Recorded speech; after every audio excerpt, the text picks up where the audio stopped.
অধ্যক্ষের ইসলাহি মাহফিলে উপস্থিত কাবিল এহতারাম মুআজ্জাজ উলামায়ে কেরাম, বিভিন্ন এলাকা থেকে আগত দিন দরদি মুসলিয়ানি ইজাম, প্রিয় ছাত্র ভাইরা, আল্লাহ রাব্বুল আলামিনের দরবারে লাখো কোটি শুকরিয়া যে আল্লাহ রাব্বুল আলামিন আমাদেরকে এই ফিতনা ফাসাদের যুগে দুনিয়ার সব ঝামেলাগুলোকে রেখে দিনই একটি জলসা, বিশেষ করে ইসলাহি মাহফিলের এই জলসায় আসার বসার তৌফিক দান করেছেন। আল্লাহ রাব্বুল আলামিনের দরবারে শুকরিয়া হিসেবে সকলে বলি আলহামদুলিল্লাহ।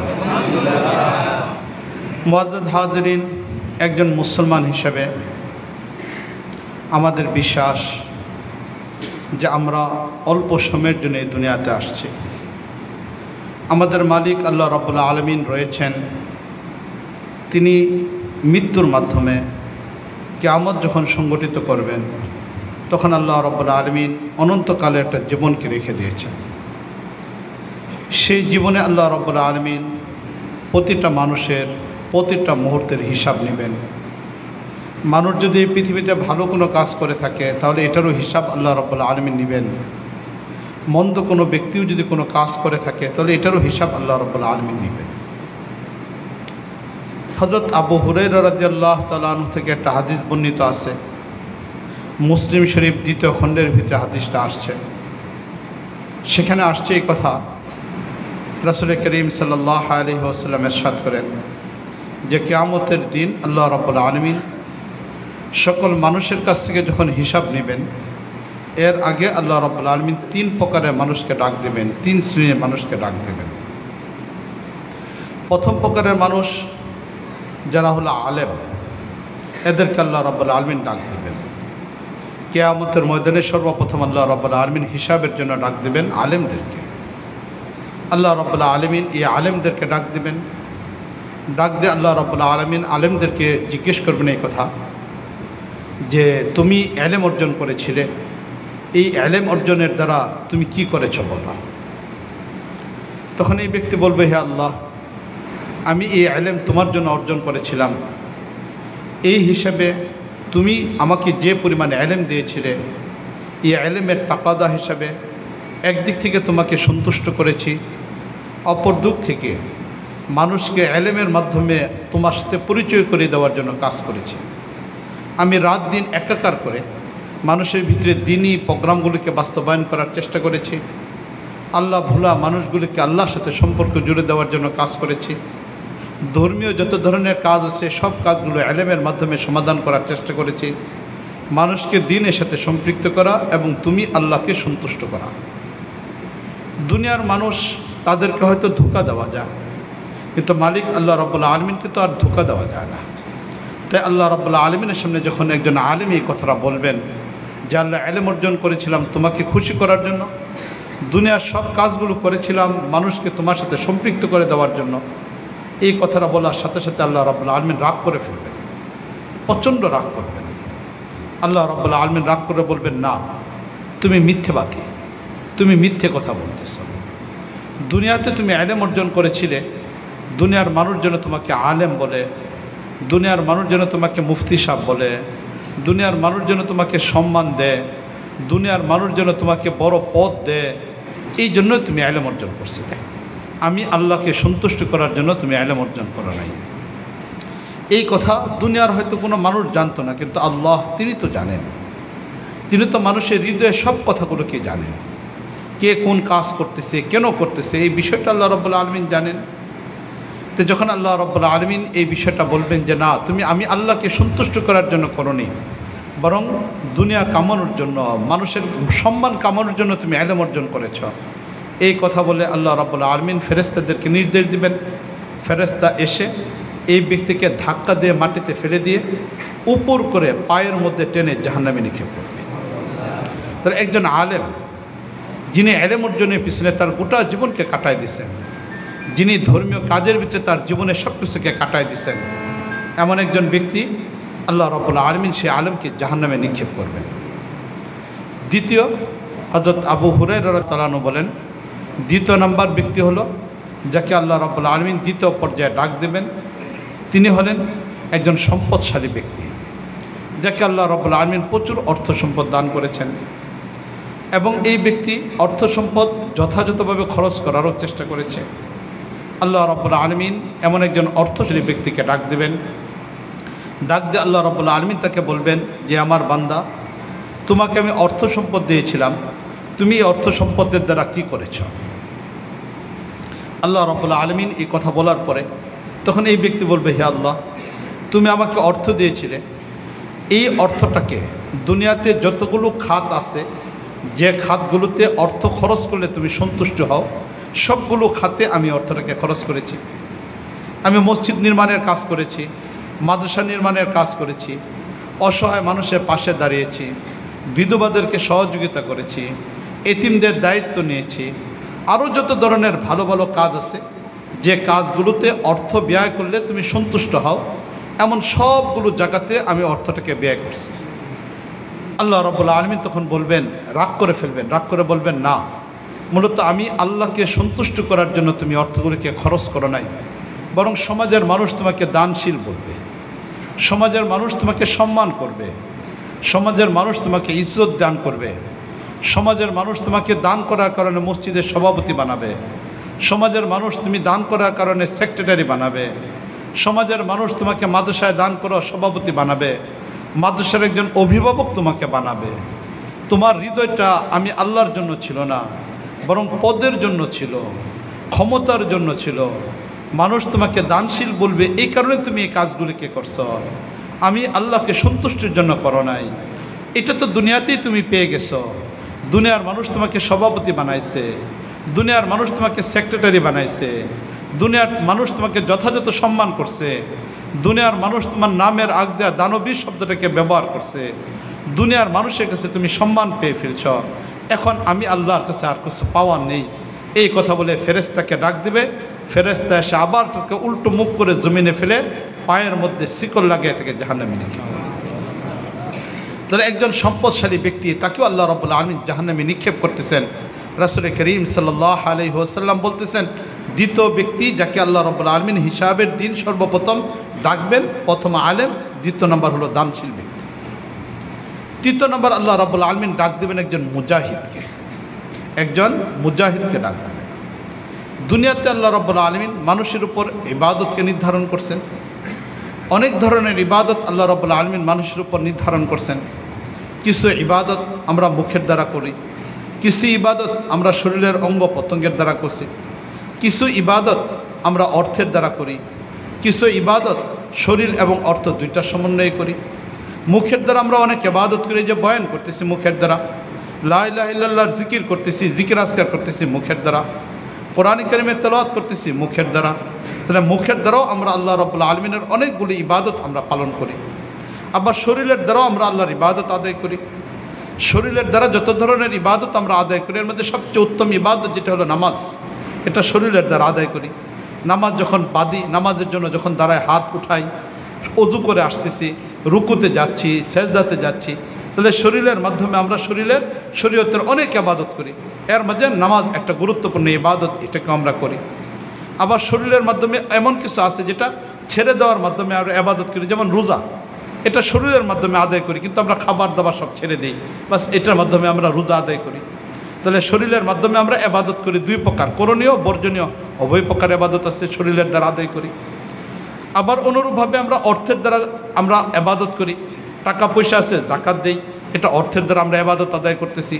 ঈদুল ফিতরের সময় আমরা সদকাতুল ফিতর আদায় করি, না এরকমভাবে আরও মানুষদেরকে, অসহায় মানুষকে সহযোগিতা করি, তাহলে আমরা অর্থের দ্বারাও এরকম ইবাদত করি।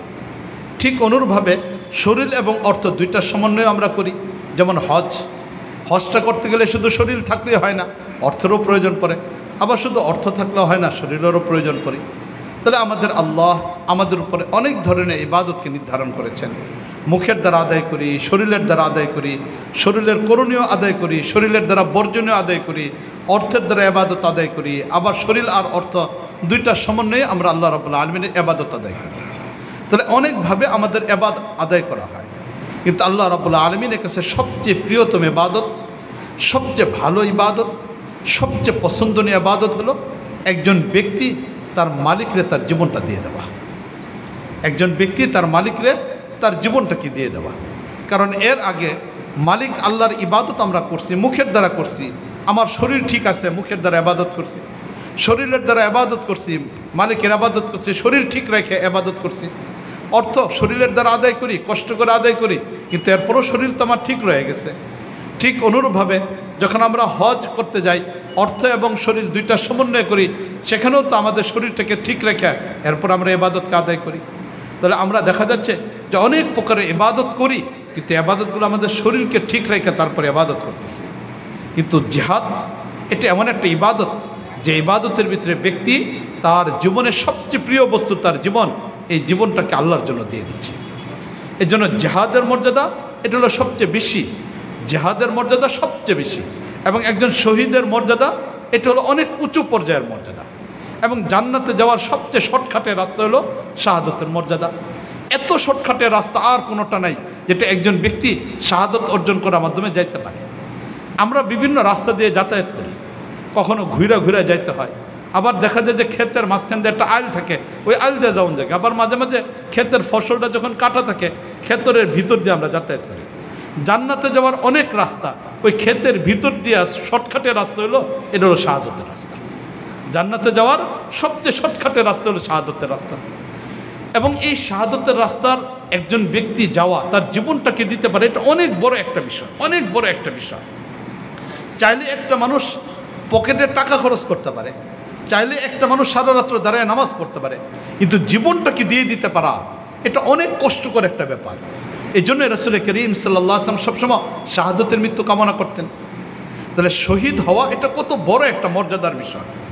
কিয়ামতের ময়দানে ৩য় নম্বর ব্যক্তিকে আল্লাহ রাব্বুল আলামিন ডাক দেবেন, তিনি হলেন শহীদ, তিনি হলেন শহীদ। তাহলে আলোচনা করতেছিলাম যে কিয়ামতের ময়দানে আল্লাহ ৩ প্রকারের মানুষকে প্রথম ডাক দিবেন। এক প্রকার আলেম, প্রথম প্রকার হলেন আলেম, দ্বিতীয় ব্যক্তি হলেন যিনি দানবীর অর্থ সম্পদের অধিকারী, আর ৩য় নম্বর ব্যক্তি হলো শহীদ, যিনি তার জীবনটা আল্লাহর জন্য দিয়ে দিচ্ছেন। এমন একজন শহীদকে আল্লাহ রাব্বুল আলামিন ডাক দেবেন।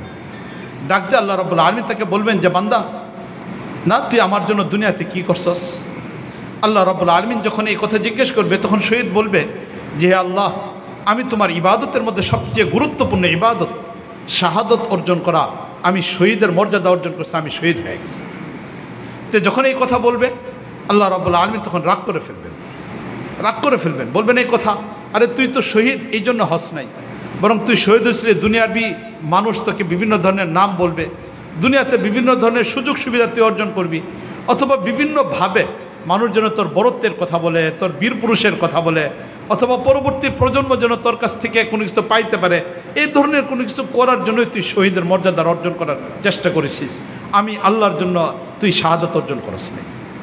অথচ ব্যক্তি আল্লাহকে খুশি করার জন্য জীবন দিয়ে দিছে। বাহ্যিক দৃষ্টিকোণ থেকে কত কষ্টকর একটা ইবাদত, কত কষ্টকর একটা ইবাদত, কিন্তু ব্যক্তি তার জীবনটাই দিয়ে দিছে। কিন্তু আল্লাহ রাব্বুল আলামিন এই ব্যক্তিকে বলবেন, না, তুই এই শাহাদত আমি আল্লাহকে সন্তুষ্টির জন্য করস নাই, দুনিয়ার অন্য কিছু অর্জন করার জন্য করছিস। এটা তো দুনিয়াতেই পাইছস, দুনিয়াতে এটা অর্জন করছস, এখন আর আমি আল্লাহর কাছে কোনো কিছু নাই।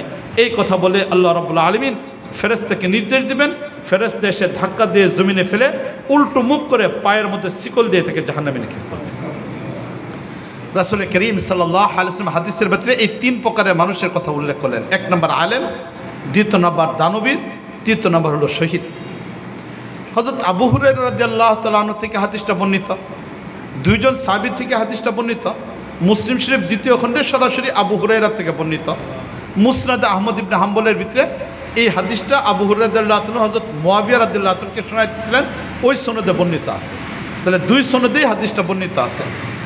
মুসলিম শরীফের বর্ণনা হিসেবে আবু হুরায়রা রাদিয়াল্লাহু তাআলা এই হাদিসটা বর্ণনা করতে গিয়ে 3 বার বেহুশ হয়ে গেছেন। এই ভয়াবহ চিত্রের অবস্থাটা তুলতে গিয়ে হযরত আবু হুরায়রা রাদিয়াল্লাহু তাআলা আনহু তিনি এরকমভাবে 3 বার হয়ে গেছেন, বেহুশ হয়ে গেছেন। প্রতিবারই হাদিসটা বলতে গিয়ে আবু হুরায়রা রাদিয়াল্লাহু তাআলা এই ভয়াবহ যে কিয়ামতের ময়দানে আল্লাহ এই 3 শ্রেণীর মানুষকে সবার আগে ডাক দিবেন, এই বিষয়টা চিন্তা করতে গিয়ে আবু হুরায়রা রাদিয়াল্লাহু তাআলা 3 বার বেহুশ হয়ে গেছেন।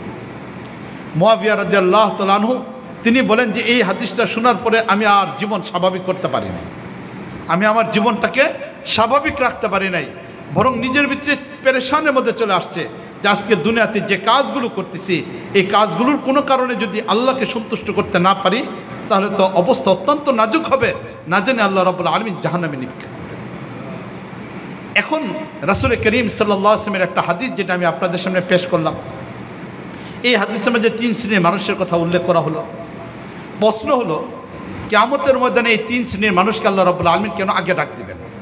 আরও তো বিভিন্ন প্রকারের মানুষ ছিল, কিন্তু এই 3 প্রকারের মানুষকে আল্লাহ রাব্বুল আলামিন কেন এরকমই করবেন, ডাক দিবেন কিয়ামতের ময়দানে? অন্যদেরকেও তো আল্লাহ রাব্বুল আলামিন ডাক দিতে পারতেন, কিন্তু অন্য কাউকে হিসাবের আগে সর্বপ্রথম হিসাব নেবেন না, কিন্তু এই 3 শ্রেণীর মানুষকে হিসাব নেবেন, কারণটা কি? উলামায়ে কেরাম এর ব্যাখ্যায় বলেন, একটা সমাজ পরিবর্তনের জন্য 3 শ্রেণীর মানুষ এর একটা সমাজকে পরিবর্তন করতে পারে। একটা সমাজকে ভালো বানানোর জন্য, একটা সমাজকে নোংরা করার জন্য, একটা সমাজকে সুন্দর সমাজে পরিণত করার জন্য 3 শ্রেণীর মানুষের মেহনতের প্রয়োজন পড়ে। এক প্রকার আলেম, যাদের মেহনতের প্রয়োজন পড়বে। দ্বিতীয় প্রকার হলো অর্থ সম্পদের মানুষ, তাদের প্রয়োজন পড়বে। তৃতীয় প্রকার হলো মুজাহিদের প্রয়োজন পড়বে। এই 3 শ্রেণীর মানুষ ছাড়া একটা সমাজ কখনো সুন্দর হতে পারে না, একটা সমাজ কখনো ভালো হতে পারে না। এই 3 শ্রেণীর মানুষের সমন্বয় লাগবে।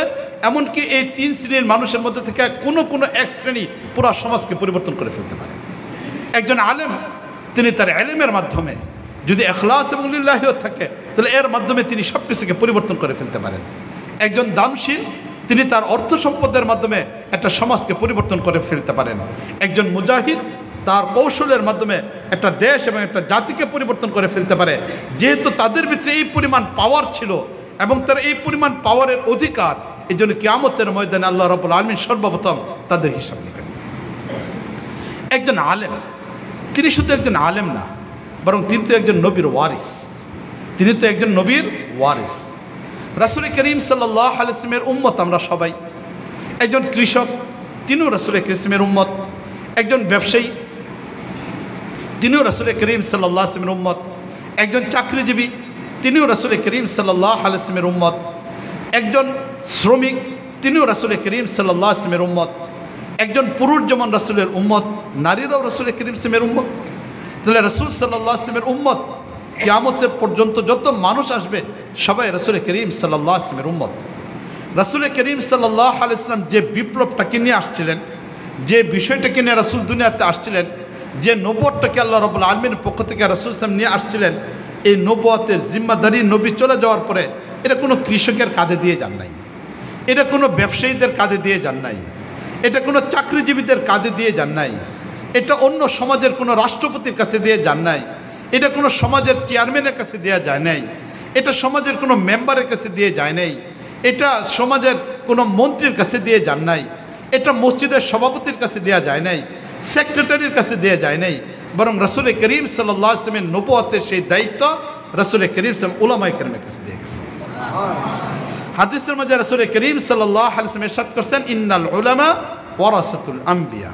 নবীরা যে নবুয়তের উত্তরাধিকারী না দুনিয়াতে আসছেন, এর একমাত্র উত্তরাধিকারী হলো উলামায়ে কেরাম। তাহলে রাসূল করিম সাল্লাল্লাহু আলাইহি ওয়াসাল্লাম উলামায়ে কেরামকে সেই জিম্মাদারি দিয়েছেন।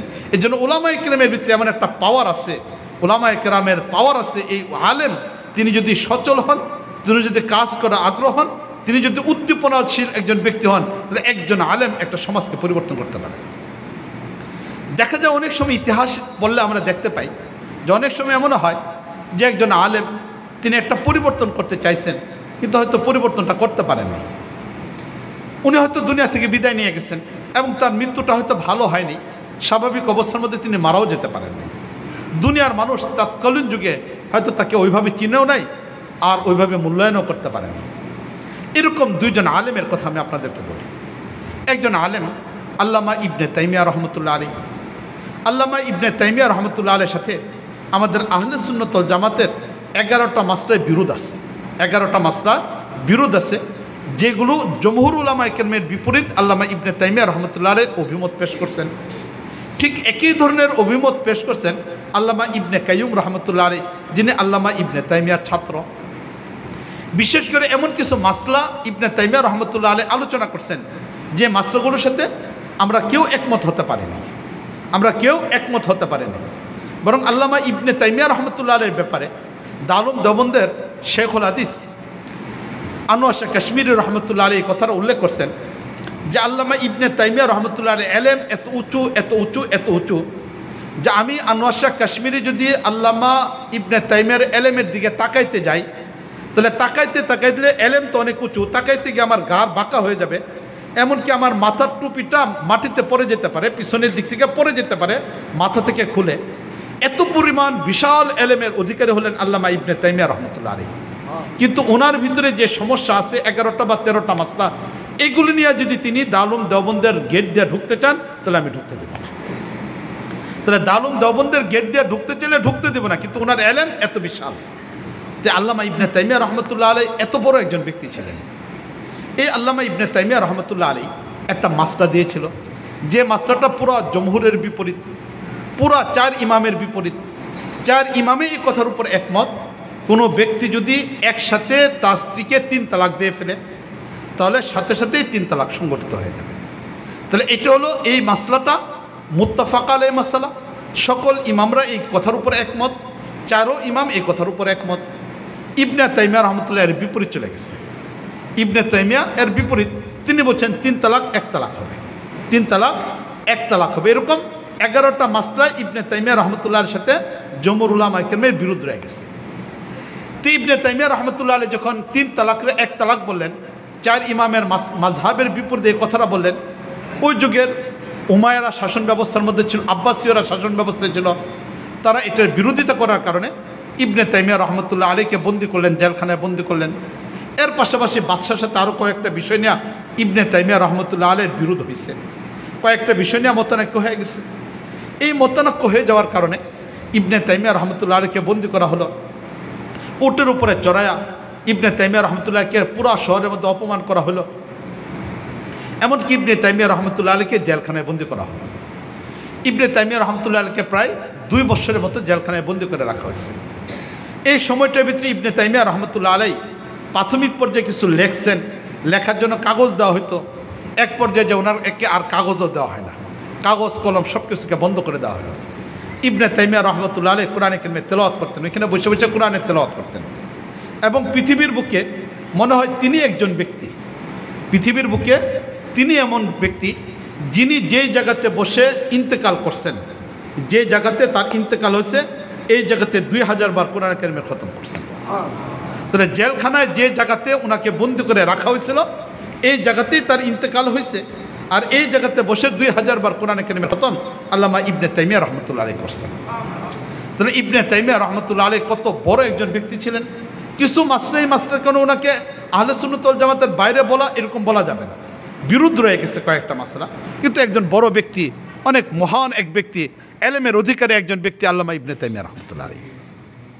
তো ইবনে তাইমিয়া রহমতুল্লাহ আলাইহির ব্যাপারে বলতেছিলাম যে যখন ওনাকে জেলখানায় বন্দি করে রাখা হলো, উনি যখন কোরআন কারিমে তেলাওয়াত করেন, এই কোরআন কারিমে তেলাওয়াত করেন এবং ইবাদতের মধ্যে যখন তিনি লিপ্ত থাকেন, এক পর্যায়ে যখন ওনার কাছ থেকে কাগজ নিয়ে যাওয়া হয়েছে, ওনাকে কলম দেওয়া বন্ধ করে দেওয়া হয়েছে। ইবনে তাইমিয়া রহমতুল্লাহর কাছে কাগজ নাই, কলম নাই, কিন্তু তিনি উম্মতের জন্য কিছু লিখে দিতে চান। ইবনে তাইমিয়া রহমতুল্লাহ আলাইহি তখন ওই জেলখানার ভিতরে কঙ্কর সংগ্রহ করছেন, এরকম ইটের টুকরা সংগ্রহ করছেন। এই ইটের টুকরা সংগ্রহ করে ইবনে তাইমিয়া রহমতুল্লাহ আলাইহি ওই জেলখানা ওয়ালের মধ্যে তিনি তার কথাগুলিকে লিখে যাইতেন, জেলখানার ওয়ালের মধ্যে লিখে যাইতেন। তো এখন তো আর জেলাররা এটা আর বন্ধ করতে পারে নাই, কিন্তু এটা লিখে দিয়ে গেছেন, ইবনে তাইমিয়া রহমতুল্লাহ আলাইহি লিখে দিয়ে গেছেন। তেই যে ইবনে তাইমিয়া রহমতুল্লাহ আলাইহি লিখে দিয়ে গেছেন, ইবনে তাইমিয়া রহমতুল্লাহ ইন্তেকাল করছেন। পরবর্তীতে ওই জেলখানার লেখাগুলিকে, এগুলিকে কাগজের পৃষ্ঠে আনা হয়েছে। পৃষ্ঠায় যখন আনা হয়েছে, অনেকে এগুলিকে সংগ্রহ করে বই ছাপাইছে। আব্বাসীয়রা তার বিপক্ষে এত বেশি পরিমাণ ছিল যে ইবনে তাইমিয়ার নামে কোনো বই বের হওয়ার সাথে সাথেই এটাকে জ্বালাই দেওয়া হতো। ইবনে তাইমিয়া রহমতুল্লাহ নামে কোনো বই প্রকাশিত হলেই জ্বালাই দেওয়া হতো। এই পরিমাণ কাজ করা হয়েছে। কিন্তু আল্লাহ রাব্বুল আলামিন ইবনে তাইমিয়ার এলেমকে কবুল করছিলেন, ইবনে তাইমিয়ার এখলাসকে কবুল করছিলেন। পরবর্তীতে আয়েশা আল্লাহ রাব্বুল আলামিন ইবনে তাইমিয়ার এলেমে তো ব্যাপক প্রচার প্রসার করছে যে এখন মনে হয় না বিশ্বের এমন কোনো বড় লাইব্রেরি আছে যেখানে ইবনে তাইমিয়ার বই খুঁজে না পাওয়া যাবে। তাহলে একজন ব্যক্তি বাহ্যিক দৃষ্টিকোণ থেকে দুনিয়াতে ওনাকে অপদস্থ করা হচ্ছে, জেলখানায় বন্দি করা হয়েছে, কতভাবে ওনাকে নির্যাতন করা হচ্ছে, খাতা ছিনিয়ে নেওয়া হয়েছে, কলম ছিনিয়ে নেওয়া হয়েছে, কিন্তু আল্লাহ রাব্বুল আলামিন ইবনে তাইমিয়ার এলেমকে ছিনিয়ে নেন নাই, বরং আল্লাহ রাব্বুল আলামিন ইবনে তাইমিয়ার এলেম আজও পর্যন্ত দুনিয়ার মানুষের কাছে রয়ে গেছে। এমনকি জটিল অনেক মাসালা, যে মাসলা এখনো পর্যন্ত উম্মতের সমস্যা সমাধানের জন্য ইবনে তাইমিয়ার ইলমের প্রয়োজন পড়তেছে। তাহলে দেখা যাচ্ছে একজন ব্যক্তি, একজন আলেম একটা সমাজকে বিপ্লবের জন্য, পরিবর্তনের জন্য, ওই সময়ের মানুষ তাকে চিনে নাই, কিন্তু তার কাজ, তার কর্মসূচি ইখলাসের সাথে ছিল।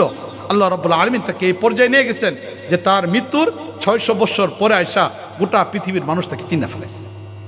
তাহলে ইখলাস এমন একটা জিনিস, উলামা ইকরামের পাওয়ার এমন একটা জিনিস, ওই সময়ের মধ্যেও পরিবর্তন না আসলে পরবর্তীতে আল্লাহ রাব্বুল আলামিন পরিবর্তনের ধারাগুলিকে রাখেন। দ্বিতীয় আরেকজন ব্যক্তির কথা বলতেছি, সেই ব্যক্তিটা হলো সৈয়দ কুতুব শহীদ রহমতুল্লাহ আলী। সৈয়দ কুতুব শহীদ রহমতুল্লাহ, আমাদের আকাবিরদের মাঝে তো অনেকে আছেন, ওই আকাবিরদের কথার বিপরীত আজকে আরেকটা কথা, আরেক ধরনের আলোচনাগুলি করতেছি। সৈয়দ কুতুব শহীদ রহমতুল্লাহ আলীর কথা বলতেছি। 1917-তে যখন উসমানী খেলাফতের ধ্বংস হয়ে যাচ্ছিল, ওই সময়টার ভিতরে মিশরের উলামা ইকরাম ওনারা নতুন করে একটা সংগঠন তৈরি করছিলেন, যে সংগঠনের নাম হলো ইখওয়ানুল মুসলিমিন। 1917-তে এই সংগঠন তৈরি করা হয় এবং হাসান আল বান্না রহমতুল্লাহ আলী তিনি এই সংগঠনের প্রতিষ্ঠাতা। পরবর্তীতে ওনারা গণতন্ত্রের মাধ্যমে মিশরের ভিতরে ইসলামী রাষ্ট্র ব্যবস্থা প্রতিষ্ঠা করার জন্য আন্দোলন করে গেছেন। আমরা কম বেশি সবাই জানি যে কিছুদিন আগেও মিশরের প্রেসিডেন্ট ছিল মুরাইসি, শেষ পর্যন্ত তিনি গণতন্ত্রের মাধ্যমে আসছিলেন, টিকতে পারেন নাই, উনি মারা গেছেন। কিন্তু ইখওয়ানুল মুসলিমিন যুগে যুগে একটা আন্দোলন তৈরি করার চেষ্টা করছে, যুগে যুগে ইখওয়ানুল মুসলিমিন একটা আন্দোলন তৈরি করার জন্য চেষ্টা করছে। এখনো পর্যন্ত ইসলামী রাজনীতি যারা করতে চায় অথবা মাঠ পর্যায়ে যারা কাজ করতে চায়, এই সকল মানুষগুলো তাদের জন্য চেতনার একটা বাতিঘর হল ইখওয়ানুল মুসলিমিনের কর্মীরা। আল্লাহ মাফ করুক, এখনো পর্যন্ত অনেক মানুষ তাদেরকে অনুসরণ করে চলতেছে। তাদের সাথে আমাদের কিছু চিন্তা চেতনা পার্থক্যতা রয়ে গেছে। ইখওয়ানুল মুসলিমিনের চিন্তা চেতনার সাথে আমাদের কিছু পার্থক্য রয়ে গেছে। সেই ইখওয়ানুল মুসলিমিনের বড় একজন নেতা হলেন সৈয়দ কুতুব শহীদ রহমতুল্লাহ আলী, নবী পরিবারের মানুষ সৈয়দ কুতুব শহীদ রহমতুল্লাহ আলী।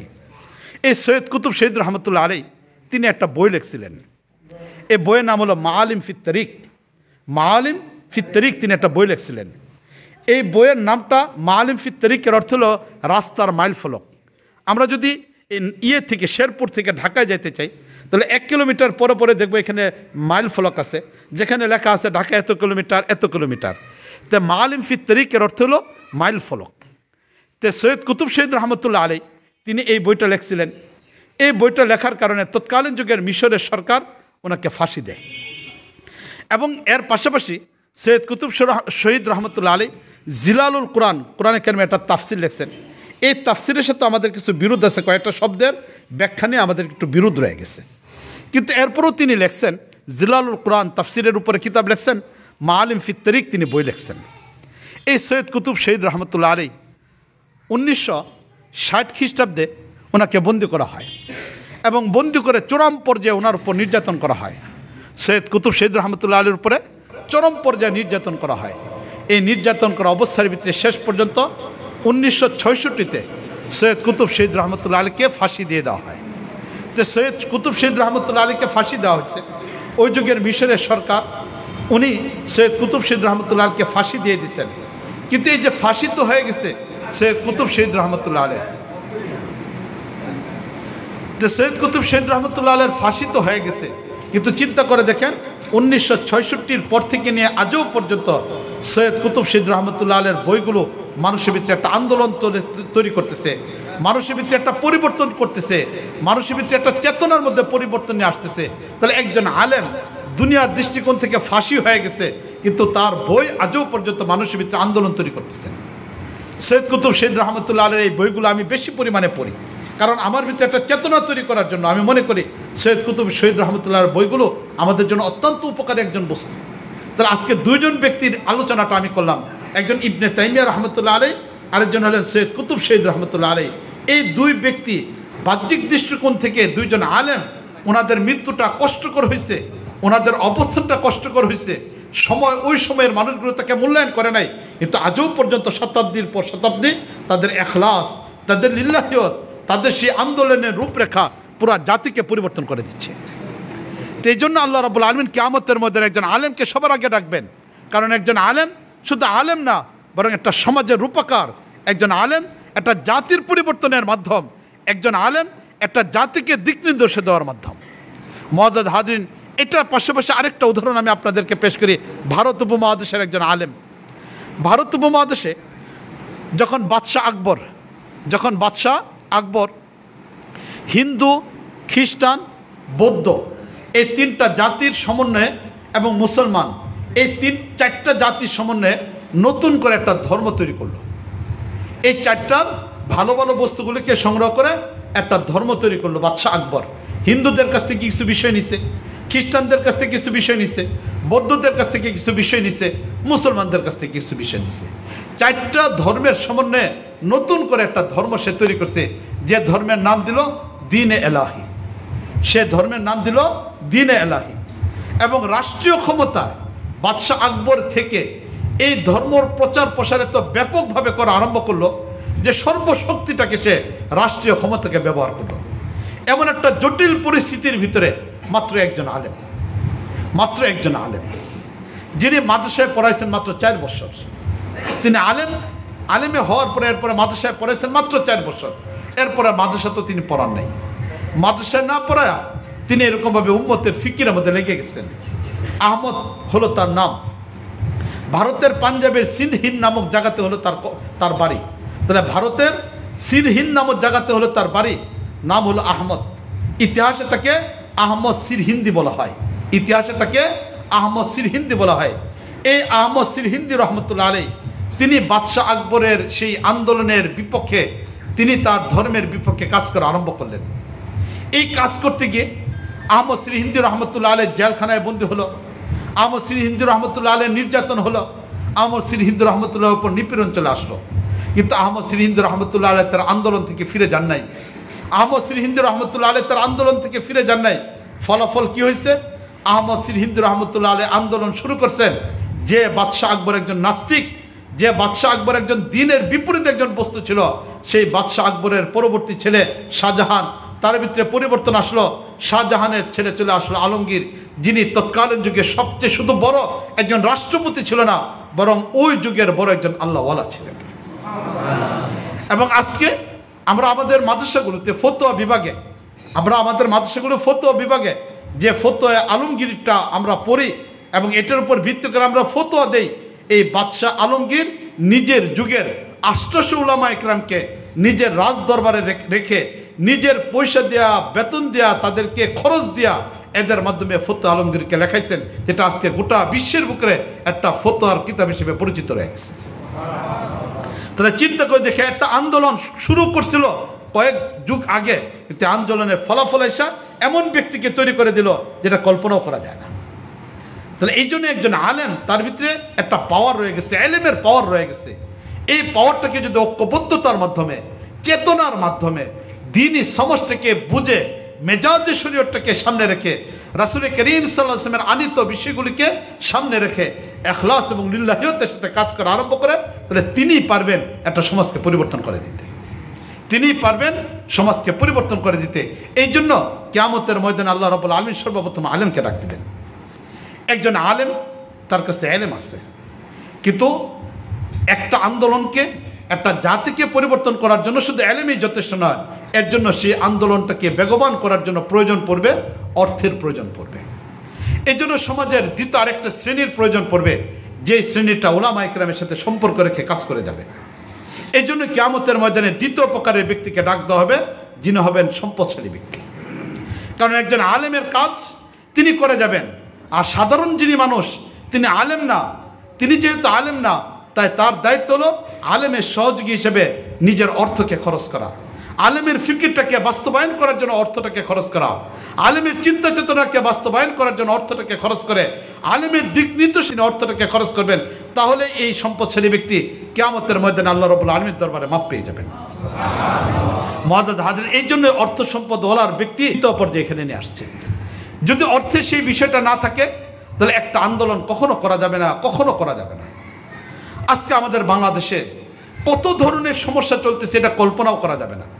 শুধু বাংলাদেশ নয়, গোটা পৃথিবীর দিকে যদি তাকানো হয়, তাহলে আজকে সবচেয়ে বেশি পরিমাণ ষড়যন্ত্রের শিকার হলো মুসলিম উম্মাহ। এত ব্যাপকভাবে ষড়যন্ত্র শিকার, যেটা আমরা কেউ কল্পনাও করতে পারবো না কি পরিমাণ ষড়যন্ত্রের শিকার আজকে আমরা মুসলিম উম্মাহ রয়ে গেছে। মুআজ্জাজ হাজরিন, আমি গত সোমবার, আজকে তো হলো বৃহস্পতিবার, এই সোমবারের আগের সোমবার দিন মাগরিবের নামাজ পড়ে আমি আমার ময়মনসিংহ খানকা থেকে রওনা দিছি রংপুরে চলে গেলাম। সোমবারের রাত্রে গিয়ে পৌঁছলাম, সারা রাত্র পৌঁছলাম। মঙ্গলবার দিন সারাদিন রংপুরে প্রায় 5টা প্রোগ্রাম করলাম। 5টা প্রোগ্রাম করে ফজরের পরে থেকে প্রোগ্রাম করে রাত্রে 11টা পর্যন্ত শেষ। 11টার সময় প্রোগ্রাম শেষ করার পরে রংপুরের তাবলিগের মার্কাজের মুরব্বীরা যারা আছেন, সুরা সাথী যারা আছেন, তাদেরকে ডাকলাম যে তাদের সাথে মশওয়ারা। ওই সুরা সাথীদেরকে নিয়ে মশওয়ারাতে বসলাম রাত্রে 11টার পরে রাত্রে 2টা পর্যন্ত। তো রংপুর বিভাগের সুরা সাথীদেরকে ডেকে ওনাদের সাথে মশওয়ারা করলাম রাত্রে 2টা পর্যন্ত। মশওয়ারা করার পরে এরপরে তারা বিভিন্ন চিত্রগুলিকে তুলে ধরলেন যে রংপুরে কিভাবে কাজ হইতেছে, ও মুসলিমরা কিভাবে কাজ করতেছে, মিশনারিরা কিভাবে কাজ করতেছে, এনজিওরা কিভাবে কাজ করতেছে, এরপরে হিন্দুদের সংগঠন স্কন কিভাবে কাজ করতেছে, এই বিষয়গুলিকে নিয়ে আলোচনা করলেন। আলোচনা করার পরে ওনারা জানাইলেন যে একদম শহরের ভিতরে মুসলমানদের বিপক্ষে কাজ করার জন্য 600 একর জায়গা কিনছে স্কনে। তাহলে চিন্তা করে দেখি কত ব্যাপকভাবে কাজ চলতেছে। আমরা পরের দিন সকালবেলায় ওইখানে একটা মক্তবের ব্যবস্থা করছি, রাতের বেলা মশওয়ারা করে পরের দিন সকালবেলা আমরা ওইখানে একটা মক্তবের উদ্বোধন করে চলে আসছি। এরপরে চলে গেলাম বুধবার দিন সকালবেলা 9টা সাড়ে 9টায় প্রোগ্রাম হলো কুড়িগ্রাম। এই কুড়িগ্রামে প্রোগ্রাম করলাম। কুড়িগ্রামে প্রোগ্রাম করে আসলাম, জোহরের নামাজ পড়লাম লালমনিরহাটে এসে জোহরের নামাজ পড়ে প্রোগ্রাম করে মাগরিবের নামাজ পড়লাম, যা নীলফামারীতে যা মাগরিবের নামাজ পড়লাম। তো এইভাবে প্রতিটা জেলার ভিতরে যখন প্রোগ্রাম করলাম, এই প্রোগ্রামের পরে এরপরে যে রিপোর্টগুলো বুঝে আসলো তাহলে এই সেখানে ব্যাপকভাবে খ্রিস্টান মিশনারিদের পক্ষ থেকে পীর সাহেব তৈরি করা হয়েছে এবং প্রত্যেক পীর সাহেব তার মুরিদদেরকে খ্রিস্টানদের বই বাইবেল পড়বা লিখে দেয়। তাহলে এখন চিন্তা করে দেখি, পীর সাহেব তো একজন আল্লাহওয়ালা, যাকে আমরা ধর্মীয় ব্যক্তি হিসেবে মনে করি, আর তিনি একজন খ্রিস্টানদের পক্ষ থেকে ব্যক্তি এবং তিনি মূলত খ্রিস্টান, আল্লাহওয়ালার পোশাক পরে, আল্লাহওয়ালার লেবাস পরে, এরপরে তিনি এই ধরনের কাজ করতেছেন, মুরিদদেরকে বায়াত করাইতেছেন, ইসাই মুসলিম জামাতের উপরে বায়াত করতেছেন এবং যারা মুরিদ হয় তাদেরকে বাইবেল পড়তে দিচ্ছেন। এরপরে যখন আমরা সেখানে কিছু আলোচনা করলাম, আলোচনার পরে আমাদের কাছে রিপোর্ট আসলো এটা যে আমাদের 64টা জেলার প্রতিটা জেলাতে এই ধরনের ব্যক্তি রয়ে গেছে। তাহলে তাদের ষড়যন্ত্রটা আজকে ইসলামের বিপক্ষে কত ব্যাপকভাবে আসতেছে। এই জন্য শুধুমাত্র খ্রিস্টানদের অপতৎপরতা বিষয়টা এমন না, হিন্দু স্কনের অপতৎপরতা বিষয়টা এমন না, ইহুদিদের ষড়যন্ত্র, খ্রিস্টানদের ষড়যন্ত্র আজকে গোটা মুসলিম উম্মাটাকে ঘিরে ফেলছে। এমন একটা কঠিন পরিস্থিতির ভিতরে আজকে মুসলিম উম্মাকে যদি বাঁচতে হয় তাহলে একমাত্র পথ হলো উলামায়ে কেরামের সঙ্গ দেওয়া। উলামায়ে কেরামের সঙ্গ দেওয়া ছাড়া কখনো এই বিষয়টা হতে পারে না। মুআজ্জাজ হাজরিন, আমরা জানি সব কিছুর দিক নির্দেশনা হলেন রাসূল করিম সাল্লাল্লাহু আলাইহি ওয়াসাল্লাম। 1400 বছর আগে রাসূল সাল্লাল্লাহু আলাইহি ওয়াসাল্লাম একটা হাদিস বলছিলেন যে আমার উম্মত 73টা দলে বিভক্ত হবে।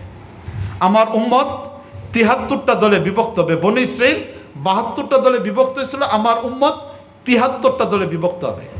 এই যে নবীর উম্মত 73টা দলে যারা বিভক্ত হবে, তারা কি হিন্দু, তারা খ্রিস্টান, তারা বৌদ্ধ, ইহুদি, কিছুই না। এরা হবে নামধারী মুসলমান। এরা নবীকে স্বীকার করবে, তারা কোরআনকে মানবে, তারা ইসলামকে মানবে, তারা বয়ানের মধ্যে জান্নাতের আলোচনা করবে, মানুষকে জাহান্নাম থেকে বাঁচানোর জন্য কথা বলবে, নবীর ভালোবাসার কথাগুলিকে বলবে, আল্লাহর কথাগুলিকে তারা বলবে, কোরআনের কথাগুলো তারা বলবে, হাদিসের কথাগুলো তারা বলবে। এরপরেও রাসূল বলতেছেন যে আমার উম্মত যারা কোরআন হাদিস এই সব সম্পর্কে আলোচনা করবে, জান্নাতের আলোচনা করবে, জাহান্নামের ভয়াবহতা মানুষের সামনে তুলে ধরবে, নবীর ভালোবাসার কথাগুলিকে বলবে।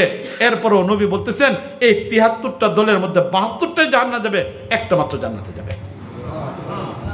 মুআজ্জাজ হাজরিন, চিন্তা করে দেখেন কত জটিল। তাহলে এই হিন্দু, খ্রিস্টান, বৌদ্ধ ওদের কথা যদি আমরা বাদ দিই, ওদের কথাগুলোকে যদি বাদ দিই, তাহলে আমরা সেখানে পাবো শুধু মুসলমানদের ভিতরেই শুধু ঈমান এবং ইসলামকে ধ্বংস করার জন্য আরো 72টা দল রয়ে গেছে। 72টা দল মুসলমানদের আকৃতি নিয়ে তারা আসবে, তাদের অবস্থান মসজিদে হবে, তাদের আলোচনা কোরআনে কারীম থেকে হবে, তাদের আলোচনা হাদিস থেকে হবে। তারা আমাদের মতো নামাজ পড়বে, তারা আমাদের মতো রোজা রাখবে, তারা আমাদের মতো কোরআনে কারীমে তেলাওয়াত করবে, তারা সব কিছুই করবে। কিন্তু এরপরেও রাসূল করিম সাল্লাল্লাহু আলাইহি ওয়াসাল্লাম বলতেছেন যে এই মানুষগুলো তারা জাহান্নামে চলে যাবে। এখন এই যে রাসূল সাল্লাল্লাহু আলাইহি ওয়াসাল্লাম হাদিসের মধ্যে বলছেন ৭২টা দল জাহান্নামে যাবে, একটা দল জান্নাতে যাবে, এই পরিচয়টা কে জানবে? যিনি আলেম তিনি একমাত্র জানবেন। যিনি আলেম না তিনি কখনোই এটা জানতে পারবেন না। সৈন্য ওই ব্যক্তি ভালো না মন্দ এটা বুঝতে পারে যিনি জোহরি, যিনি সৈন্য সম্পর্কে জানেন তিনি এটা বুঝতে পারেন। গাড়ি তো ওই ব্যক্তি চলাইতে পারে যিনি গাড়ির ইয়ের মধ্যে বৈশা ড্রাইভারি শিখছে, সেই তো গাড়ি চলাইতে পারে। বইয়ের কাগজের মধ্যে পড়া যেমনিভাবে একজন ড্রাইভার হওয়া যায় না, ডাক্তার হওয়া যায় না। শুধুমাত্র কিছুমাত্র লেখাপড়া করলে একজন ব্যক্তি হক এবং বাতিল চিনবে বিষয়টা এমন না। এটা চেনার জন্য হক্কানি উলামায়ে কেরামের প্রয়োজন আছে। হক্কানি আলেম ছাড়া কখনো এটা চেনা সম্ভবপর হবে না, কখনো এটা চেনা সম্ভবপর হবে না। হক্কানি আলেম ছাড়া এটা চেনা সম্ভবপর হবে না। মুআজ্জাজ হাজরিন, আমি আসার আগে সম্ভবত হুজুর আলোচনা করতেছিলেন গায়রে মুকাল্লিদ, যাদেরকে আমরা লামাযহাব বলি অথবা ভদ্র ভাষায় যাদেরকে আহলে হাদিস বলা হয়, এদের ব্যাপারে আলোচনা করতেছেন। নামটা কত সুন্দর, চিন্তা করে দেখেন, আহলে হাদিস, যারা হাদিসের ব্যাপারে জীবনটাকে কাটাই দিচ্ছেন, আহলে হাদিস নিজেদেরকে বলতেছে। এরা কারা? কই আছে এই নামটা? কে দিছে এই নামটা? 1966-তে ব্রিটিশ সরকার এদেরকে এই নামটা দিছে। তাহলে যে জামাতের নাম ব্রিটিশ সরকারে দেয়, এরা আবার মুসলমানদের কোনো দল হতে পারে কিনা বলেন? অথচ আহলে হাদিস তো আজকে মুসলমানদের নাম দেয়া কত জায়গায় কত ধরনের ফিতনা তৈরি করতেছে, কত ধরনের কথাগুলোকে তারা বলতেছে। চিন্তা করে দেখেন, এই যে আজকে কাদিয়ানীদের ফিতনাটার অবস্থাটা চিন্তা করে দেখেন, কারা তৈরি করছে কাদিয়ানীকে? গোলাম আহমদ কাদিয়ানী কে তৈরি করছে? গোলাম আহমদ কাদিয়ানীকে এতগুলো বই পড়ার জন্য দিছে, কে দিছে? গোলাম আহমদ কাদিয়ানীর একটা বই না, রুহানি খাজায়েন, একটা বই। এই বইয়ের দাম, শুধুমাত্র এই বইটা যদি আপনি কিনতে চান, বইটার ভলিউম হলো 32 ভলিউম, এত মোটা মোটা 32 ভলিউম। এটার দাম হলো বাংলাদেশের টাকায় 20,000 টাকা। তাহলে এখন চিন্তা করে দেখেন, এত বেশি পরিমাণ বই বেচারা লিখে গেছে, অথচ সে 5-6 পর্যন্ত মাত্র পড়ছে। তাহলে 5-6 পর্যন্ত পড়া একটা ব্যক্তি, সে এত বই কেমনে লিখে গেছে? ব্রিটিশরা লোক নিযুক্ত করে দিছে, বই ছাপানোর ব্যবস্থা করে দিছে। গোলাম আহমদ কাদিয়ানী সহ কাদিয়ানী জামাতকে ব্যাপকভাবে তারা সহযোগিতা করছে যাতে মুসলমানদের বিপক্ষে এই জামাতটাকে ব্যবহার করা যায়। আজও পর্যন্ত তাদের মূল কেন্দ্র হলো লন্ডনে, আজও পর্যন্ত তাদের মূল কেন্দ্র হলো লন্ডন। যদি তোমরা ইসলামের মানুষ হও, আমাদের মূল কেন্দ্র কি ভাই বলেন? মক্কা আর মদিনা। আমাদের এক চোখে যদি মক্কা থাকে, আরেক চোখে থাকে আমাদের মদিনা। এটাই তো আমাদের সব কিছু। যদি আমাদের মুখে থাকে মক্কা, আমাদের হৃদয়ে থাকে মদিনা। এই তো হলো আমাদের মুসলমানদের পরিচয়। তাহলে আমাদের সব কিছু হলো মক্কা এবং মদিনাকে কেন্দ্র করে। কিন্তু দেখা যাচ্ছে তাদের হেডকোয়ার্টার হলো আজও পর্যন্ত এখন ইয়েতে রয়ে গেছে, ইংল্যান্ডের মধ্যে তাদের হেডকোয়ার্টার রয়ে গেছে। তাহলে তোমরা যদি মুসলমানই হয়ে থাকো, তাহলে যে দেশটা অমুসলিম, যারা মুসলমানদের রক্ত লইয়া হেলু খেলছে, যারা মুসলমানদেরকে সবচেয়ে বেশি পরিমাণ নির্যাতন করছে, তোমাদের দেশে কি করে তাদের হেডকোয়ার্টার বানাইতে দিল? বুঝে আসলো তোমাদের ভিতরে সমস্যা আছে, তোমরা সত্যিকারে মুসলমান না। এই মুসলমান না হওয়ার কারণে তোমরা কি করছো? তোমাদেরকে তারা আজকে সুযোগ দেওয়া দিচ্ছে। তাহলে কাদিয়ানী এটাও মুসলমানদের বিপক্ষে একটা জামাত। ঠিক বর্তমানে সদ্য ঘটে যাওয়া একটা ঘটনা, যে ঘটনা আমাদের হৃদয়টাকে ভাঙ্গে চুরা চুরমার করে ফেলছে। আমরা যারা মাদ্রাসায় পড়ি, খানকার সাথে থাকি, মাদ্রাসায় লেখাপড়া করাই, ধর্মীয় কাজের সাথে যারা সম্পর্কশীল, আমরা তখন চেষ্টা করতাম, আমাদের সাথে যে সকল মানুষগুলো আসতো, এই দিনই ভাইদেরকে আমরা বলতাম, ভাই তুমি তাবলিগে চলে যাও। আমাদের এখানে মাদ্রাসা, আমাদের কাঠামো এত উন্নয়ন নাই যেখানে তোমাকে 40 দিন রেখে আমরা কোরআন পড়াইতে পারবো, এটা আমরা পারি না। আমাদের খানকাগুলো এত জায়গা নাই যেখানে তোমাদেরকে রেখে আমরা জায়গা দিতে পারবো। এই জন্য আমরা দাওয়াত ও তাবলিগে পাঠাই দিতাম, নিজেরা যাইতে পারলে নিজেরা যাইতাম, কখনো মানুষদেরকে টাকা দেওয়া পাঠাই দিতাম, এরকমভাবে পাঠাই দিতাম। মুরব্বীদের সাথে যোগাযোগ করে বলে দিতাম, ভাই লোকটাকে পাঠাচ্ছি, একটু মাস্টার পড়াই দিও, একটু দাওয়াত ও তাবলিগের কাজটাকে করাই দিও। ঐক্যবদ্ধভাবে আজকে প্রায় 94 বছর পর্যন্ত এই জামাতটা কাজ করে আসতেছিল, কোথাও কোনো বিরোধ নাই, কোনো কিছু নাই। কিন্তু হঠাৎ করে আমরা কম বেশি সবাই জানি কি হয়ে গেল, এই জামাতটা দুইটা ভাগ হয়ে গেছে। জামাতটা দুইটা ভাগ হয়ে গেছে। এই ভাগটা কারা করলো? এই ভাগটা কারা করলো? সবাই তো দাওয়াত ও তাবলীগের সাথে সম্পর্কশীল, তাহলে ভাগটা কেন হয়েছে? সবাই তো ফাজাইলে আমল পড়তে চায়, তাহলে ভাগটা কেন হইল? সবাই তো আমরা গাছতো করতে চাই, তাহলে ভাগটা কারা করলো? আমরা তো সবাই এরকমভাবে 3 দিনে নেশাবে যাইতে চাই, তাহলে ভাগটা কেন হইল? আমরা তো 40 দিনে চিল্লা এখনো পর্যন্ত লাগাইতেছি, ভাগটা কেন হইল? কেন দুইটা ভাগ হয়ে গেছে? কেন এই ভাগটা তৈরি হলো? মুআজ্জাজ হাজরিন, পিছনের দিকে যদি তাকাই, আমি 2বার ইন্ডিয়া সফর করছি। শুধুমাত্র এই জামাতের সাথে সম্পৃক্ততা, বড়রা গেছেন, আমাদেরকে নিয়ে গেছেন। আমি 2 বার পর্যন্ত ইয়েতে গেছি, এই নিজামুদ্দিনে গেছি, 2 বার গেছি। সাদ সাহেবের সাথে বসার চেষ্টা করা হয়েছে, সাদ সাহেবের সাথে বসার চেষ্টা করা হয়েছে, কিন্তু কোনোভাবেই সমস্যার সমাধান করা যায়নি, কোনোভাবেই সমস্যার সমাধান করা যায়নি। এমনকি দারুল দেওবন্দ পর্যন্ত চেষ্টা করছেন। শেষ পর্যন্ত আমি সাদ সাহেবের সাথে বসার জন্য আরও যারা গেছেন ওনাদেরকে নেওয়া বসার চেষ্টা হয়েছে, কিন্তু কোনোভাবেই সম্ভবপর হয়নি। এমনকি বর্তমানে সেই নিজামুদ্দিন থেকে যে সকল সাথীরা বাইরে চলে গেছেন, না আহমদ লাট রহমত দামাত বরকাতুম সহ অন্যরা যারা চলে গেছেন, ওনারা যে শাহিনবাগে, দিল্লি শাহিনবাগে যেখানে আলাদা মসজিদ করে তাবলিগের কাজ চলাইতেছেন, ওইখানে গিয়েও আমি রাত্রি যাপন করছি। তাহলে 2 জায়গাতেই যাওয়া হয়েছে, বসানোর জন্য চেষ্টা করা হয়েছে, কিন্তু শেষ পর্যন্ত সাদ সাহেবের কথা তো হলো এটাই যে এখন আমি ইচ্ছা করলেও সবার সাথে মিশতে পারবো না। আমি যদি এখন চেষ্টা করি, এটা সাদ সাহেবের কথা রেকর্ডিং করা আছে, সাদ সাহেবকে বলা হয়েছে যে এই জামাতটাকে ভাঙ্গার দরকার নাই, আসেন আমরা ঐক্যবদ্ধতার সাথে হয়ে যাই। সাদ সাহেব বলছেন যে আমি যদি এখন চেষ্টা করি তাহলেও পারবো না, আমি এত ঝামেলার মধ্যে পড়ে গেছি, এতভাবে ঝামেলার মধ্যে জড়ায় পড়ছি যে এখন আর আমার পক্ষে এখানে ফিরে আসা সম্ভব না। যদি আমি আসতে চাই তাহলে আমাকে আসতে দেওয়া হবে না। কারা সাদ সাহেবকে আটকে ফেলাইল? কাদের কারণে সাদ সাহেব আসতে পারতেছেন না? উনি তো আমাদের মুরব্বী ছিলেন, উনি তো আমাদের মুরব্বী ছিলেন। মুআজ্জাজ হাজরিন, আমি যখন ভারতে দারুল দেওবন্দে লেখাপড়া করি, আমি যখন ভারতে দারুল দেওবন্দে লেখাপড়ি, 2 বছরের ছাত্র আমি দারুল দেওবন্দে লেখাপড়া করছি। আমরা প্রতি মাসে 24 ঘন্টার জামাত নিয়ে নিজামুদ্দিনে যাইতাম। তা আমরা যখন দেওবন্দ থেকে নিজামুদ্দিন যেতাম, দেওবন্দ থেকে নিজামুদ্দিন 185 কিলোমিটার, মাত্র 10 টাকা ভাড়া লাগতো আমাদের কাছে। তাহলে ট্রেনে আমরা যাতায়াত করতাম 185 কিলোমিটার, মাত্র 10 টাকা টিকিট। এই জন্য আমরা বৃহস্পতিবার দিন জোহরের নামাজ পড়ে রওনা দিতাম, মাগরিবের আগে গিয়ে আমরা নিজামুদ্দিন পৌঁছে যেতাম। আমরা দেওবন্দের ছাত্র, শুধু এটুক পরিচয় দেওয়ার সাথে সাথে আমাদের জন্য ভিআইপি মেহমানের ব্যবস্থা করা হতো। একদম বিদেশি মেহমানদেরকে যেভাবে থাকতে দেওয়া হয় আমাদেরকে এভাবে থাকতে দেওয়া হতো। এভাবে আমাদেরকে খাবার দাবারের ব্যবস্থা করা হতো। কত রাত্র, কত সকালের নাস্তা সাদ সাহেবের সাথে হয়েছে, কত সকালের নাস্তা জুবাইর সাহেবের সাথে হয়েছে। কোনোদিন সাদ সাহেবের দারুল দেওবন্দের ছাত্রদেরকে নিয়ে নাস্তা করবেন, আগে থেকে বলে দেওয়া হতো যে আজকে নাস্তা সাদ সাহেব ফজরের নামাজের পরে নাস্তা করবেন, আমরা একসাথে বসে নাস্তা করতাম। আবার কখনো জুবাইর সাহেব উনি আমাদেরকে নিয়ে নাস্তা করতেন। তাহলে আমরা তো সেই দাওয়াত তাবলীগের সাথে সম্পর্কশীল মানুষ, কিন্তু আমরা তো পারি নাই, আজকে তো ঐক্যবদ্ধ জামাতটাকে ধরে রাখতে পারি নাই। আজকের এটার প্রতিক্রিয়া আজকে আমাদের কেমন হয়েছে? শুধু এটা নিজামুদ্দিনের মধ্যে থাকে নাই, আমাদের কাকরালের ঐক্যটাকে নষ্ট করে দেওয়া হয়েছে, দাওয়াত তাবলীগের ঐক্যটাকে নষ্ট করে দিয়েছে, সব জায়গায় এটাকে নষ্ট করার কারণে আজকে আমাদের ইউনিয়ন পর্যায় পর্যন্ত বিষয়টা চলে আসছে, থানা পর্যায়ে বিষয়টাকে এখানে চলে আসছে।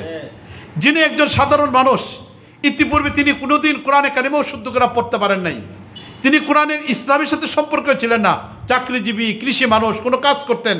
হ্যাঁ, তিনি দাওয়াত তাবলীগের মাঝে গেছেন, 3 চিল্লা দিচ্ছেন, 2 চিল্লা দিচ্ছেন, 1 চিল্লা দিচ্ছেন, নেশাব পূরণ করছেন, বাস এখন এলাকাতে কাজের দরকার। মসজিদ ইমাম সাহেব তিনি আলেম, তিনি মাদ্রাসা নেওয়া ব্যস্ত, মসজিদ নেওয়া ব্যস্ত। এখন এই তাবলীগের কাজ করার জন্য একজনকে জিম্মাদারি দেওয়া হয়েছে। এখন তিনি এইভাবে জিম্মাদারিটা নেওয়ার কারণে মনে করতেছেন তিনি মনে হয় হুজুরের থেকে বেশি জেনে ফেলেছেন। এখন হুজুর যদি বলেন এই কথা যে ভাই তুমি যে লাইনে চলতেছ লাইনটা তো ঠিক না, হুজুর তো হলেন ডাক্তার, রুগী কোন জায়গায় সমস্যা হয়েছে এটা উনি ধরে দিতেছেন, ওলামা ইকরাম ধরে দিতেছেন, ওলামা ইকরাম চেষ্টা করে দিচ্ছেন। সাদ সাহেবের এই বিষয়টার সাথে আমরা ঐক্যবদ্ধ না, বলতেছেন যে হ্যাঁ সাদ সাহেব আবার ফিরে আসো, আমরা সাদ সাহেবকে নিয়ে কাজ করবো। যে সাথী ভাইরা নিজেদেরকে এত বললা পরিচয় দিচ্ছে, তোমরা ফিরে আসো, তোমাদের এই ভুলগুলিকে সংশোধন, 1-2টা ভুল না, আমরা প্রায় 100 থেকে 150টা ভুল তোমাদেরকে ধরাই দিতে পারবো।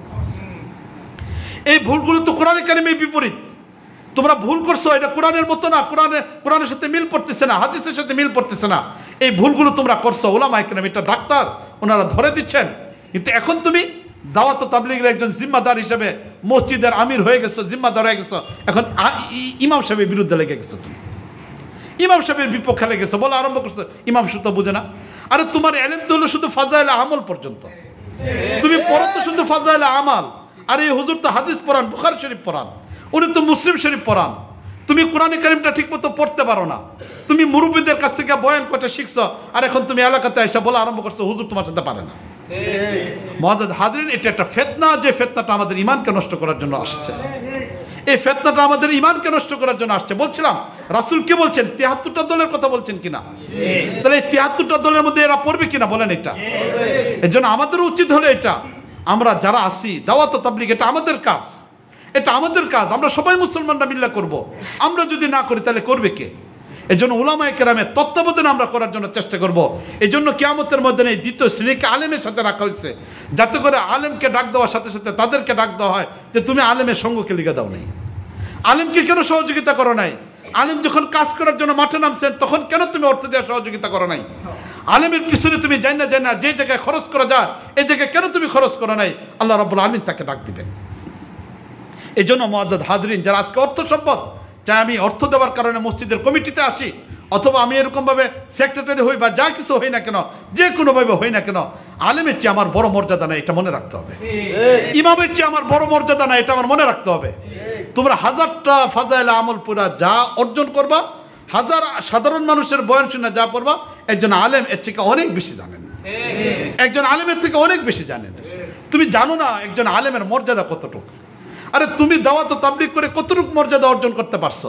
আমার নবী তো একজন আলেমের ব্যাপারে এতটুকু পর্যন্ত বলছেন যে যেমন আকাশের ভিতরে তারকার মধ্যে পূর্ণিমা চাঁদের মর্যাদা, ঠিক অনুরূপভাবে উম্মতের ভিতরে উলামায়ে কেরামের মর্যাদা হলো সেই চাঁদের মতো। এক হাদিসের মধ্যে তো রাসূল বলছেন যেরকম ভাবে বনি ইসরায়েলের উম্মতের ভিতরে যেমন নবীদের মর্যাদা, ঠিক এই উম্মতের ভিতরে উলামায়ে কেরামের মর্যাদা হলো এই পরিমাণ। তাহলে তুমি চিন্তা করে দেখো একজন আলেমের মর্যাদা কতটুকু। একজন আলেম তিনি যখন লেখাপড়া করার জন্য বের হন, হযরত আবু দারদা রাদিয়াল্লাহু তাআলা থেকে হাদিস বর্ণিত, আন আবি দারদা রাদিয়াল্লাহু তাআলা আনহু قال قال رسول الله صلى الله عليه وسلم من سلك طريقا يلتمس فيه علما سهل الله له به طريقا الى الجنه। যে ব্যক্তি ইলম অর্জন করার জন্য মাত্র রাস্তায় বের হয়েছে, চাই সে মাদ্রাসায় পড়া ছাত্র হোক, চাই একজন আলেম হোক, তিনি ইলম অর্জন করা রাস্তার মধ্যে মাত্র বের হয়েছেন, আল্লাহ রাব্বুল আলামিন তার জন্য জান্নাতের রাস্তাকে আসান করেছেন। সুবহানাল্লাহ। বলো দেখি একজন দাওয়াত ও তাবলীগের সাথী তোমার জন্য কি ঘোষণা আসছে? তুমি গোটা জিন্দেগি যদি দাওয়াত ও তাবলীগে কাটাই দাও, তোমার জন্য তোমার নবীর একটা হাদিস বের করো, তোমার ফজিলতের কথা বলো দেখি। কিন্তু একজন আলেম তিনি মসজিদের ইমাম, শুধু একজন আলেম তিনি মসজিদের ইমাম, চিন্তা করে দেখো তার মর্যাদা কতটুকু। নবী বলতেছেন এই ব্যক্তিটা জান্নাতের রাস্তার মধ্যে আছে, মরলে আল্লাহ রাব্বুল আলামিন তাকে জান্নাত দিয়ে দিবেন। এই জন্য আমরা যারা এখানে আসি, কমিটির লোক যারা এখানে আসি, আমরা সবার আগে এই কথাটাকে বলি যে হ্যাঁ আলেমদের সাথে আমরা থাকবো। আমাদের মসজিদগুলিতে বিভিন্ন জামাত আসে, আমরা এই কথাটা বলি যে আমাদের হুজুর যা ফয়সালা করবেন এটাই। ভাইরা আমার, নামাজ তো হলো আল্লাহর কাছে সবচেয়ে বড় একটা ইবাদত। দুনিয়াতে যত আল্লাহ রাব্বুল আলামিন বান্দার উপরে ইবাদত নির্ধারণ করছেন, ইবাদতগুলো তো জমিনে নির্ধারণ করছেন। নামাজ হলো এমন একটা ইবাদত যেটা আল্লাহ রাব্বুল আলামিন জমিনে ফরজ করে নাই, নবীকে আসমানে নিয়ে তারপর আল্লাহ রাব্বুল আলামিন দিয়েছেন। তাহলে চিন্তা করে দেখে নামাজ কত বড় একটা ইবাদত। এই ইবাদতের নেতৃত্ব কে দিচ্ছেন? একজন আলেম। এর পিছনে আমরা দাঁড়ায় নামাজ পড়তেছি, তাহলে যে মানুষটার পিছনে নামাজের মতো এত গুরুত্বপূর্ণ ইবাদত আদায় করতেছি, এই ব্যক্তিটাকে অন্য ক্ষেত্রে আমার মানতে অসুবিধাটা কোথায়? এই ব্যক্তির কথাটাকে কেন দাওয়াত ও তাবলীগের ক্ষেত্রে মানতে পারতেছি না? আমি কেন আমার বুঝটাকে সবচেয়ে বড় বুঝ মনে করতেছি? এই জন্য ভাই, আমরা যারা এখানে আসি, উলামায়ে কেরামের সাথে থাকি, আলহামদুলিল্লাহ কোনো জায়গায় যদি আলেম, তিনিও তো একজন মানুষ, ভুল করতে পারেন। যদি ভুল করেন, ওনার থেকে তো বড় আরও আলেম আছেন, আমার মহল্লায় আছেন, ওনার সাথে যোগাযোগ করে যে হুজুর আমাদের হুজুর তো এটা ভুল করছেন, মনে হতেছে এটা কি এমন, একটু দেখেন তো। হুজুর এসে হুজুরকে সংশোধন করে দেখ। এলাকায় আরও বড় বড় মুরব্বীরা আছেন, ওনারা এসে সংশোধন করুক। আমি একজন সাধারণ মানুষ, আমি এখানে আলেমের সমালোচনায় না যাই, আমি আলেমের পিছনে না পড়ি। করা যাবে কিনা ভাই? বরং একজন আলেম তিনি যে মিশনটা কিনে আগে বাড়তে চাইতেছেন, মসজিদের কাজ হোক, মাদ্রাসার কাজ হোক, দিনই যখন এই খরচের বিষয়টা আসে, তখন এই কথাগুলি যখন তিনি বলবেন, তখন যেন আমরা যারা অর্থ সম্পদ আছি আমাদের অর্থগুলি যেন এখানে ব্যয় করি। আল্লাহ তৌফিক দান করুন। তাহলে এই জন্য দ্বিতীয় ব্যক্তিকে ডাক দেওয়া হয়েছে, কাকে? যিনি অর্থ সম্পদের মালিক, তাকে ডাক দেওয়া হয়েছে। তৃতীয় পর্যায়ে আল্লাহ রাব্বুল আলামিন ডাক দেবেন কাকে ভাই? কি বলছিলাম, মনে আছে কিনা? শহীদকে ডাক দেওয়া হবে, মুজাহিদকে ডাক দেওয়া হবে। এই দিনকে যদি জমিনে প্রতিষ্ঠা করতে চাই, তাহলে নিঃসন্দেহে একজন মুজাহিদ আমাদের প্রত্যেকের হইতে হবে, আমাদের প্রত্যেকেরই মুজাহিদ হইতে হবে। সেই মুজাহিদের অর্থ হলো এটা, আমি 100% দিনের উপরে উঠব এবং আমার আশেপাশের মানুষগুলোকে উঠানোর জন্য চেষ্টা করব। এর জন্য যা যা করা দরকার, যে পরিমাণ ত্যাগ দরকার, সেগুলোকে বাস্তবায়ন করার জন্য চেষ্টা করব। তাহলে এই তিন প্রকারের মানুষকে আল্লাহ রাব্বুল আলামিন কিয়ামতের ময়দানে ডাক দেবেন। এই তিনও শ্রেণীর মানুষ আমরা যে হই না কেন, এই অবস্থা থেকে বাঁচার একটাই মাত্র পথ, সেটা হলো ইখলাস এবং লিল্লাহিয়ত। যে আলেম হলেও তার ভিতরে ইখলাস লিল্লাহিয়ত থাকতে হবে। অর্থ সম্পদের মালিক তিনি যদি খরচ করেন, ইখলাস লিল্লাহিয়ত থাকতে হবে। তৃতীয় নম্বর মুজাহিদ, তারও যদি কাজ করতে হয় তাহলে কি থাকতে হবে ভাই? ইখলাস লিল্লাহি থাকতে হবে। এই জন্য এখলাস ছাড়া কোনো আমল আল্লাহর কাছে গ্রহণযোগ্য হবে না। ওই এখলাস যদি আমরা অর্জন করতে চাই তাহলে আল্লাহ ওয়ালাদের সুবতের প্রয়োজন, আল্লাহ ওয়ালাদের সুবতের প্রয়োজন। এখলাস এটা কোনো বড়ি না যে মাথা ব্যথা করলে প্যারাসিটামল আইনা খায়া ফেলাই ভালো হয়ে যা। এখলাস এমন কোনো বড়ি না যা বললাম আর কারো কাছ থেকে আইনা খায়া ফেলার বাস ভিতরে এখলাস হবে না। এই এখলাস অর্জন করার জন্য আল্লাহ ওয়ালাদের পায়ের জুতা ঠিক করতে হবে, আল্লাহ ওয়ালাদের কাছে যাতায়াত করতে হবে। যাদের ভিতরে এখলাস আছে তাদের এখানে যাতায়াত করতে হবে। এইভাবে যাতায়াত করার মাধ্যমে তখন এই এখলাসের রং আমার ভিতরে আসবে, আমার ভিতরে আল্লাহ রাব্বুল আলামিন তখন এখলাস দিয়ে দেবে। এর জন্য প্রয়োজন মাঝে মাঝে ইসলাহি মাহফিল, এই জন্য প্রয়োজন মাঝে মাঝে বিভিন্ন মসজিদগুলির ভিতরে এই ধরনের প্রোগ্রাম। আজকে যারা এখানে প্রোগ্রাম করছেন, ইসলাহি প্রোগ্রামের শিরোনামে যারা এখানে আয়োজন করছেন তাদেরকে আমি মুবারকবাদ জানাই। যে সকল উলামা ইকরাম, তুলাবা এবং সংগঠন তৈরি করে তারা এই কাজটা করতেছেন সবাইকে আমি মুবারকবাদ জানাই। যারা মসজিদের বিভিন্ন দায়িত্বশীল কমিটির লোকেরা এখানে যারা আসছেন তাদেরকে আমি মুবারকবাদ জানাই যে এই বরকতময় সময়টা আপনারা এখানে মসজিদে কাটাইছেন। আল্লাহর জন্য আমাদের এই পুরো সময়টাকে কবুল ও মঞ্জুর করেন এবং এই পরিমাণ প্রোগ্রাম আরও বেশি পরিমাণে প্রোগ্রাম যেন আল্লাহ রাব্বুল আলামিন আমাদের সবাইকে করার তৌফিক দান করেন। ওয়া আখিরু দাওয়ানা আনিল হামদুলিল্লাহি রাব্বিল আলামিন। মুরব্বিরা আসুন, ওনারা দোয়া করুন।